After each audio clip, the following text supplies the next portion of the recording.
decided to create a place where writers can come to get inspired, to maybe hear a tidbit or a morsel of advice or of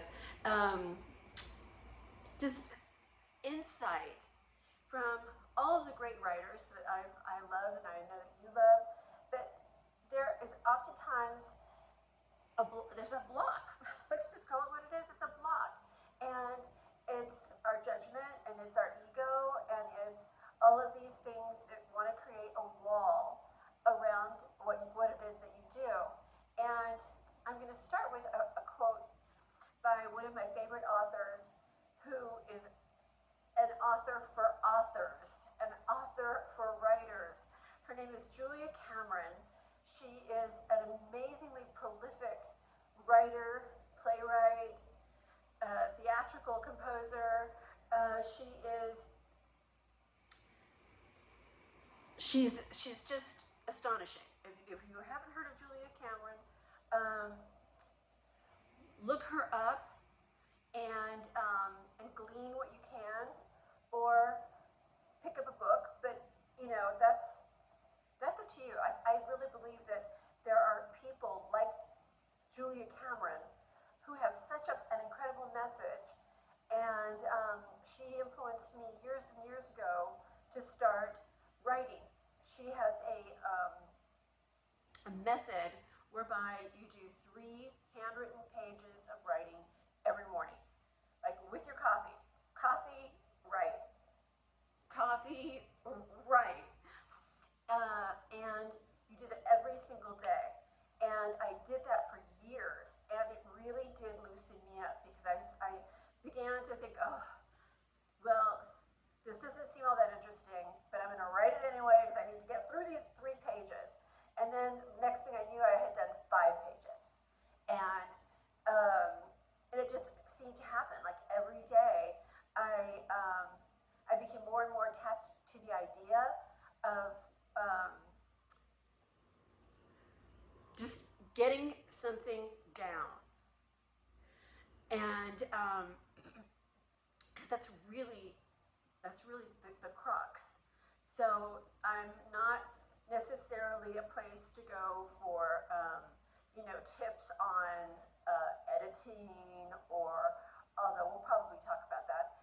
I'm not going to be talking about verb and tense and all that kind of thing. What I will be doing is trying to ignite within you a desire to open yourself to metaphors. I find that metaphors are much more descriptive and much more sort of adhesive. They just kind of like grab onto your mind, and without you even knowing it, the next thing you know, you're thinking, that's exactly what it is. You know, it's not the adjective; it is the metaphor that you created, so that your message is more impactful and more wise. Yeah, wise. We can use the word wise. So anyway, here we go. Here is a quote from Julia Cameron, and it goes like this. Julia Cameron: what we really want to do is what we are really meant to do. When we do what we are meant to do, money comes to us. Doors open for us. We feel useful, and the work we do feels like play to us. Art is about thinking something up. Art is not about thinking something up. It is the opposite. It is getting something down. And I think that's really profound, because oftentimes as writers, at one point or another, and whatever it is we may be writing, I am a singer-songwriter. So I write songs, and I write poetry. I am a playwright. I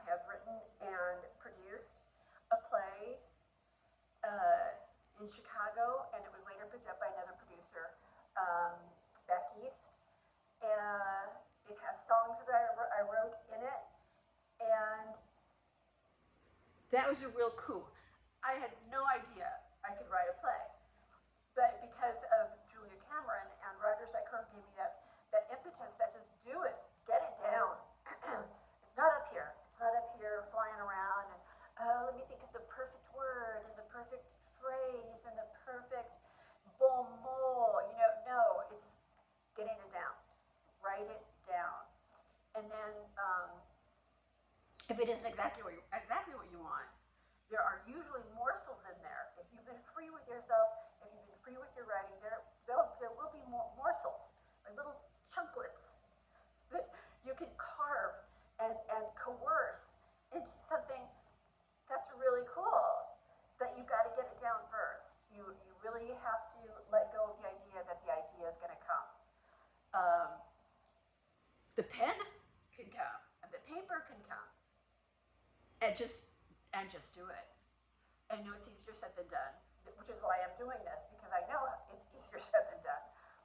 But there's nothing more satisfying than coming from a place of, oh, I don't know what to do next. Like when I was writing my play, I had 9 characters, and all women, all female, and I got to a point where I thought, why is anybody going to want to listen to me? What am I doing this for? It's not like people are handing me money to write this, because oftentimes they don't. You have to write it on spec. You have to write it because you want to write it. You have to write it because the not writing it hurts more than the going for it and writing it. The not doing it is harder, much harder. So with my characters in my play, I just dove in. Every now and then I would pick up a different character, her monologue, a series of monologues, and I would pick up a monologue and I would say, okay,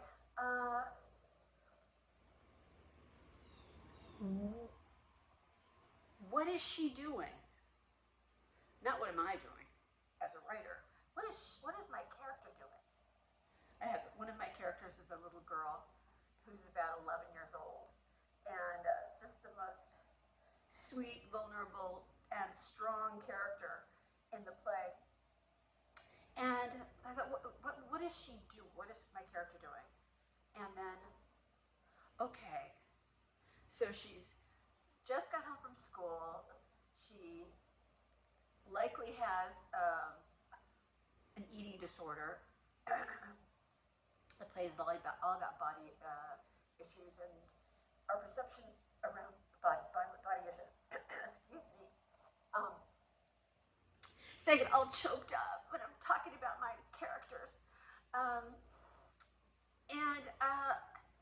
I loosened my choke on her. I thought, okay, well, what does she feel like doing right now? What does she want to do? And so I started writing from that place. What does she want to do? What is she doing? What is guiding her? And so it just came. And there were times when it didn't, just come. So I would go, okay, well, you know what, Penny, my little girl character, Penny, I'm going to put you aside right now. And I'm going to reach for another character and see what she's doing. Let's just see what she's doing. And then I can, oftentimes, if when you switch like that, all you're doing, it's the same project. And it's the same amount of work that is going to go into it. If you wanted to see reality, if you've written a play and you want to see it on the stage, these are the things you have to do. And they can go easily, and they can come readily, or you have to work for them. And that's that letting go. Letting go is just so simple. I mean, you hear that so much, and it counts for a huge amount of the writing life, the creative life.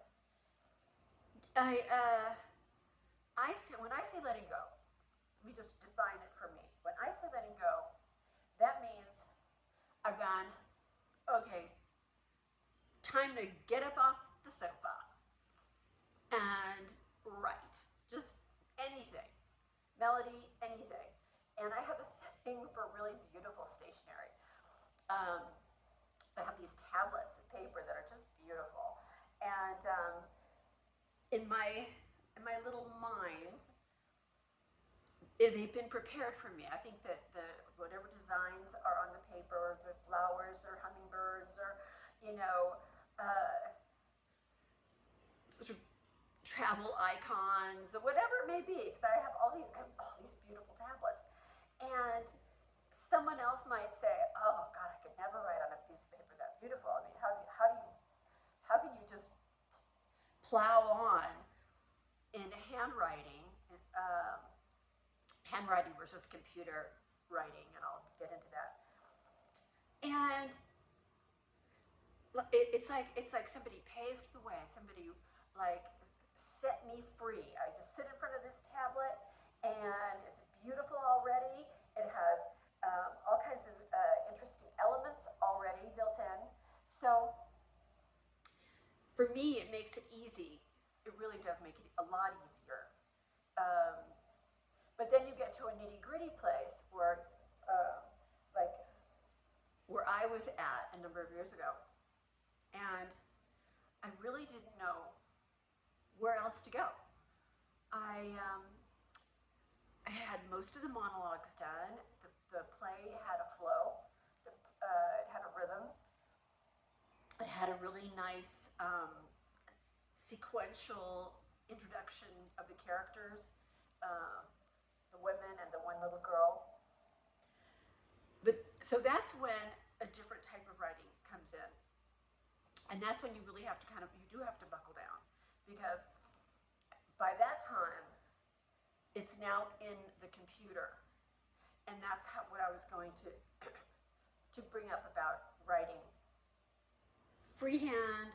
By that I mean ink on paper. The best way to start anything, ink on paper. And you get as much down as you feel like getting down. And when you're at a point, and you know when you're at a point, nobody can really tell you, oh, you really need to, edit it. And edit does not have to be a 4-letter word. It can be edit, and yeah, I need to nip tuck here. Everybody nip tucks in whatever art form they have, whether it's visual arts, whether it's, floral arts, whether it's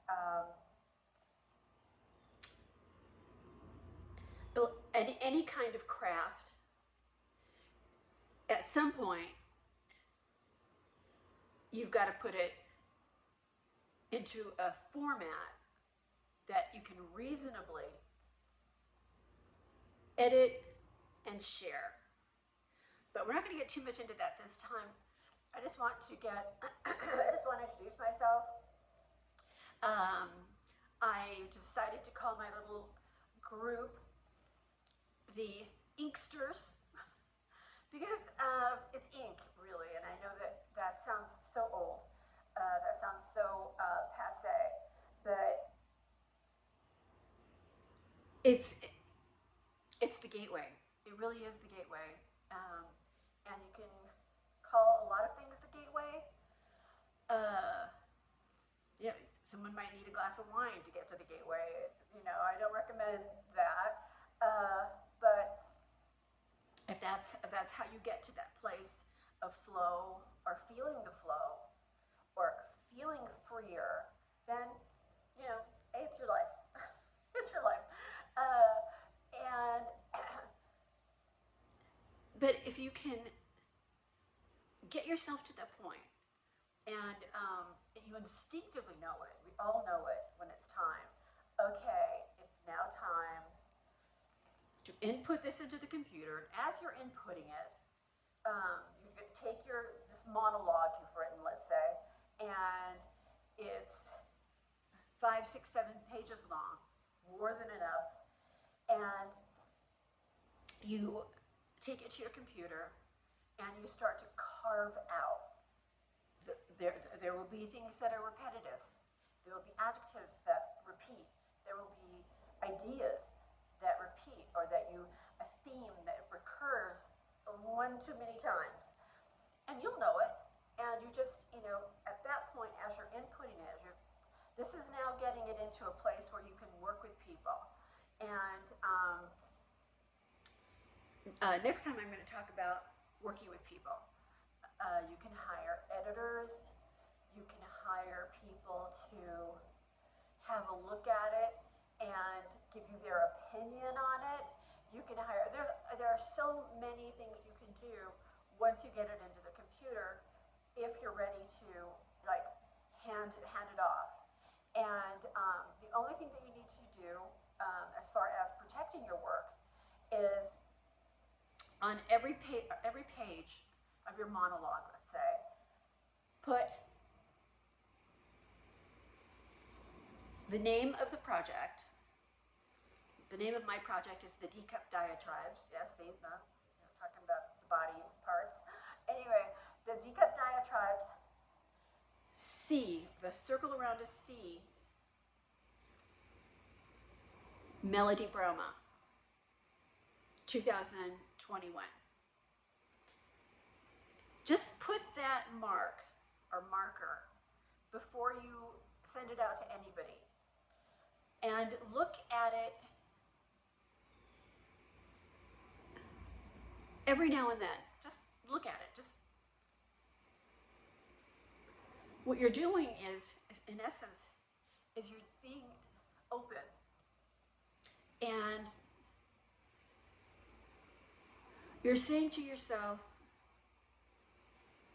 is this worthy of going forward? Is this worthy of me spending money to copyright? Copywriting is very, very important, and there are a lot of easy ways to do it, like LegalZoom, and I have an attorney in New York, and I have an attorney in Atlanta, because of all my music, and I've had to juggle it and protect it. It is really, really important. But don't let yourself get bogged down. As long as you have that C, the circle around it, the copyright insignia, and your name and the date on every one of the pages, you're pretty much good to go. And you can also do an NDA, non-disclosure agreement, if you want someone to take a look at it, but you don't want them to have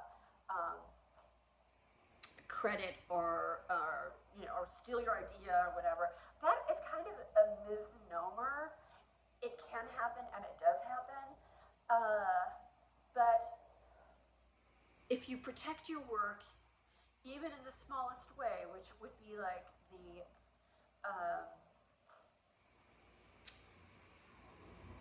the C insignia. We're trying to think if there's anything else that's just a quick, free, something that you can do to protect your work. And but if it's rising to the top, if you've got a song, let's say, that's rising to the top, and you're really ready to work with musicians, well, then you're really ready to go to a company like LegalZoom, or talk to the family attorney, or something, before you hand it over to a group of people, or before you sort of relinquish it to the world. You would want to do that. It's like a gift wrapping. Imagine your project is the gift inside, and imagine that you've given it a thin layer, like wrapping, of the C circle, and you've given a copy to an attorney You don't have to get one, right? You know, I'm not saying you have to get one. I'm just saying give it to somebody who is in the legal field or legal realm, and and copywriting. You know, there's no other way around it. At a certain level, you really need to make sure before you give it to a group of actresses or actors, I should say, before you give it to a group of musicians, before you hand it over to a producer, just for your own sake and for the sake of your work, for the sake of your respecting what you've created, do it. Do it. Copywriting is so worth the time and effort. Um, and then, just as an aside, there is an institution called ASCAP, ASCAP.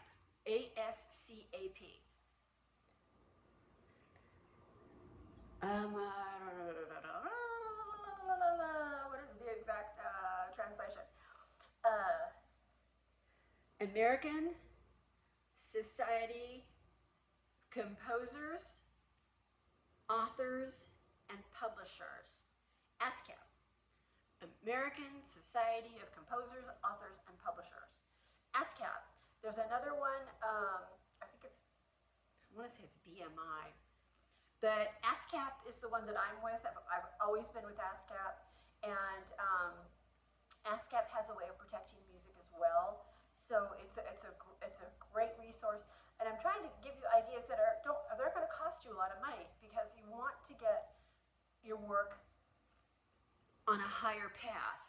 If you're ready and you've got a monologue and you are just like dying to see it on stage with an actress, you know, speaking, and there's nothing more exciting other than recording music.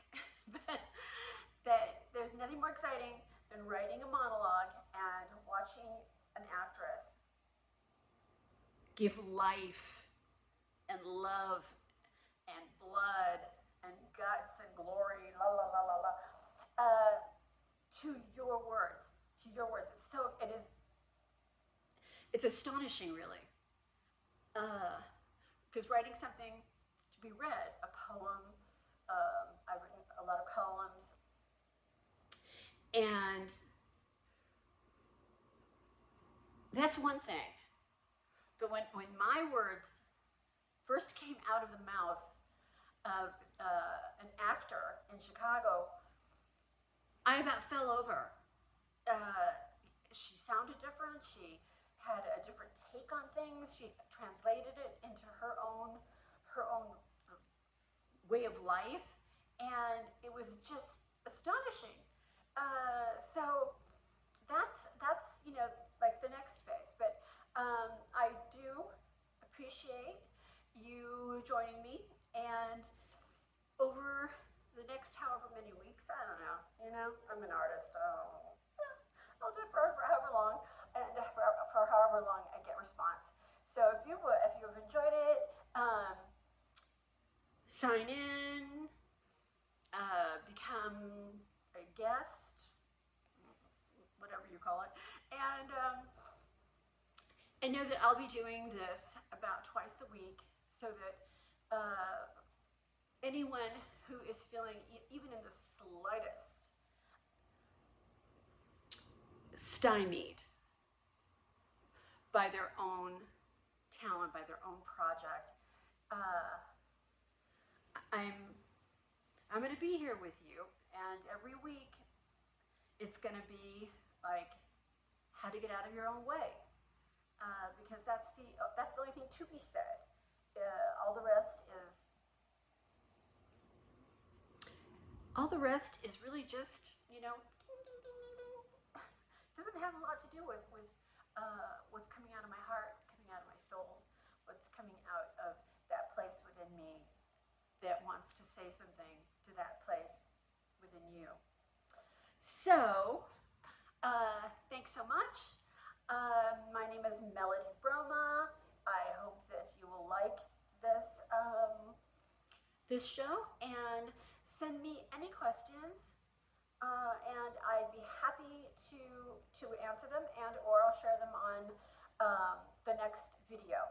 So be well, be filled with love, and know that you are an inkster if in fact what you do that you love the most, well, other than your children, okay, I'll do that as a caveat. What you do is take a pen to paper and you give what you have to the world. And if that's what you do and what you want to do and what you are called to do, hey, I'll be here about twice a week. Melody Broma, lots of love,